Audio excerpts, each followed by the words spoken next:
Hi friends, நம்ம விஜய் மல்லி ஸ்டோரியில் வந்துட்டு மல்லிக்காக சப்போர்ட் பண்ணுற ஒரு ஜீவன் இருக்காங்க அப்படின்னு சொன்னால் அது அன்னபுண்ணியமாக அண்ட் மனோகர் தான் இப்போ இருக்கிற சூழ்நிலையில்.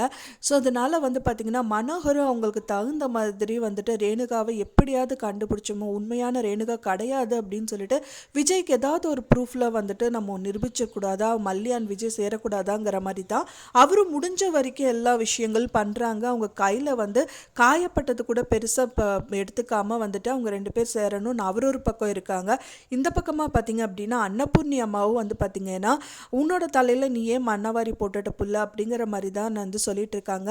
ஆனால் அவங்க மனசில் அவங்க பொண்ணு வந்து குழந்தையோட நல்லா இருக்கும், அவளுக்குன்னு தனியாக அவளுக்குன்னு ஒரு குழந்தை இருக்கணும், அது கூட வெண்பா பாப்பாவை வச்சுட்டு அவங்க ஃபேமிலியோட நல்லா இருக்கணும் அப்படின்னு அவங்களும் எதிர்பார்த்துட்டு இருக்காங்க. ஸோ அதை வந்து சொல்லாமல் சொன்ன மாதிரி வந்து பார்த்தீங்கன்னா பொய்யா தான் சொல்லியிருக்காங்க. அதுவும் கடுப்பேற்றணும் அப்படிங்கிறதுக்காக தான் வந்து சொல்லியிருக்காங்க.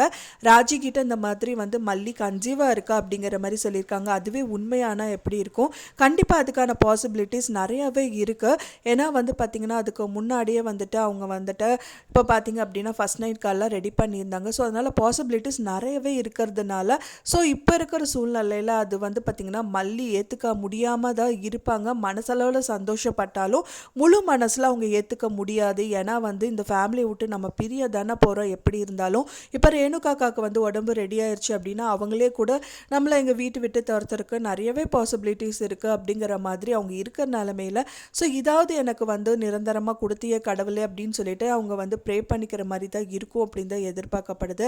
ஒன்ஸ் இந்த மாதிரிலாம் நடந்ததுன்னா ரொம்பவே சந்தோஷமாக இருக்கும். விஜயும் ரொம்ப சந்தோஷப்படுவார். ஸோ ஆனால் அது வந்து ரேணுகா இல்லை அப்படின்னு தெரிய வந்துச்சுன்னா அவங்க குடும்பத்தில் எல்லாருமே சந்தோஷப்படுவாங்க.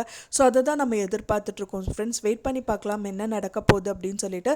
ஸோ கூடிய விரைவிலே வந்து பார்த்திங்கன்னா அவங்களுக்கு வந்துட்டு இன்னொரு குழந்தை வந்தால் நல்லாயிருக்கும் அப்படின்னு எதிர்பார்க்குறவங்க மறக்காமல் லைக் பண்ணி சப்ஸ்கிரைப் பண்ணுங்க. நான் சொன்ன இந்த தகவல் உங்களுக்கு பிடிச்சிருந்தா ஃப்ரெண்ட்ஸ் மறக்காமல் லைக் பண்ணுங்கள், ஷேர் பண்ணுங்கள், கமெண்ட் பண்ணுங்கள், சப்ஸ்கிரைப் பண்ணுங்கள். மேலும் இன்னொரு மல்லி சீரியல் அப்டேட்டோட நெக்ஸ்ட் மீட் பண்ணுறேன். தேங்க்ஸ் ஃபார் வாட்சிங் மை டியர் ஃப்ரெண்ட்ஸ். நெக்ஸ்ட் வீடியோவில் பார்க்கலாம்.